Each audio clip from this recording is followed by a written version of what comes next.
Senator Hassan, you're recognized for your questions.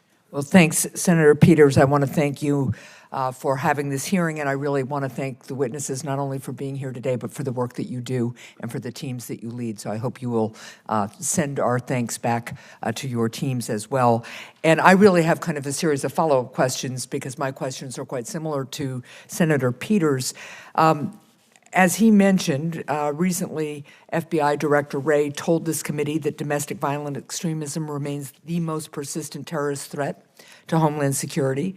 Specifically, Director Wray highlighted the risk presented by small groups or lone actors who commit violent acts after becoming radicalized due to inflammatory and often false information shared on the internet. So, Director Klein, can you drill down a bit more on the risks posed to government facilities by domestic violent extremists, how federal inspectors evaluate these risks when they're conducting facility security reviews, and maybe especially when they're conducting these reviews on facilities that house multiple government agencies that may have different risk levels? So how are you guys all handling that?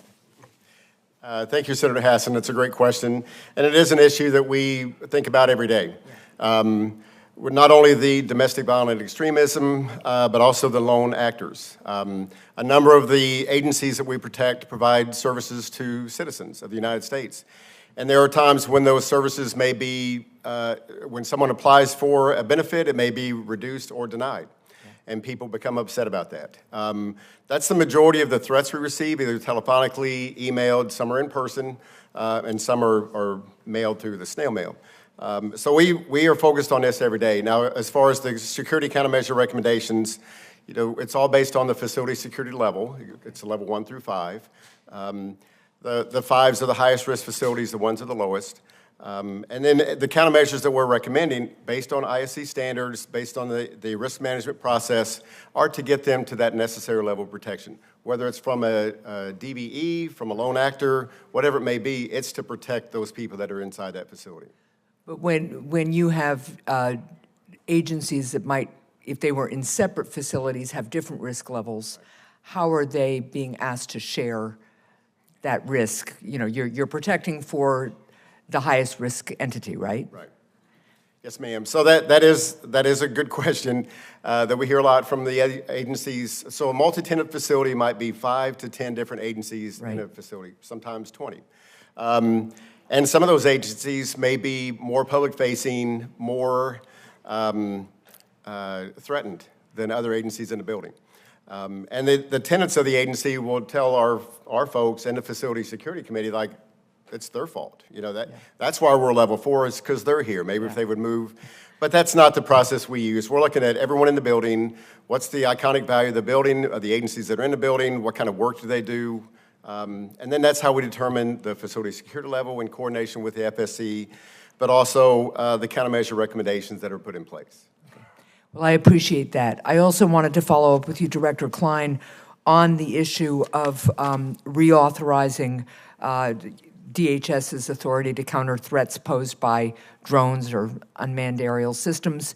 It expires in February. I agree that we need to extend that authority, but as threats from drones continue to grow, I want to know whether your current authorities, assuming we can extend them after February, are sufficient to protect DHS facilities and personnel, or whether you think you need any additional authorities to address emerging threats. Thank you, ma'am. It's a great question, a great issue that we're working with. So the Preventing Emerging Threats Acts of 2018, the authority that were provided in there, along with the other DHS and DOJ components, is adequate for us to do our job. It allows the Secretary to make decisions to what assets he'll cover, what facilities will be covered.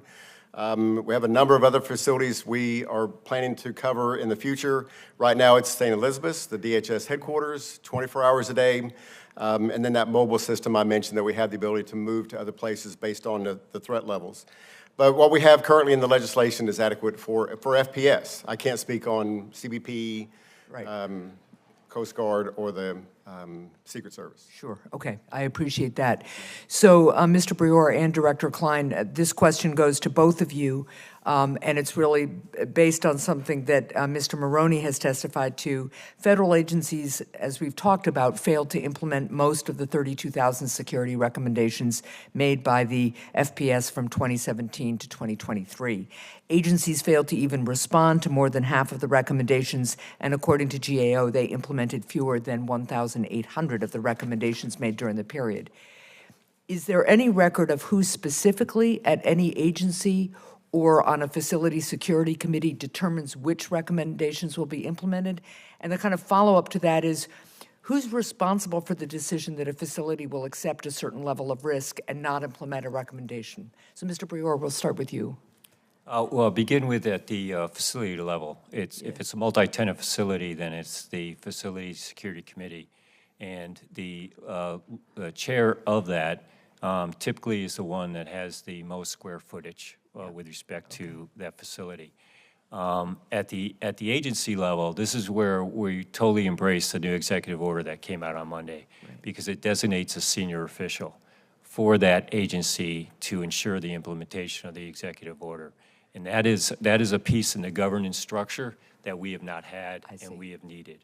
Okay. So with that, and the fact that that senior official is also going to be responsible and accountable for the federal security committees at the local level, is going to be the governance structure that we need to move this forward.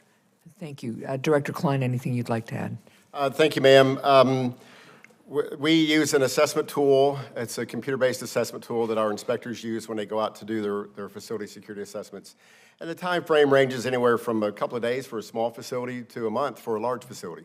But those measures that they're using in that tool are based on the physical security criteria for federal facilities. That database that we have has all of our federal facilities. It has the agencies there, the square footage, the cost of the countermeasure implementation.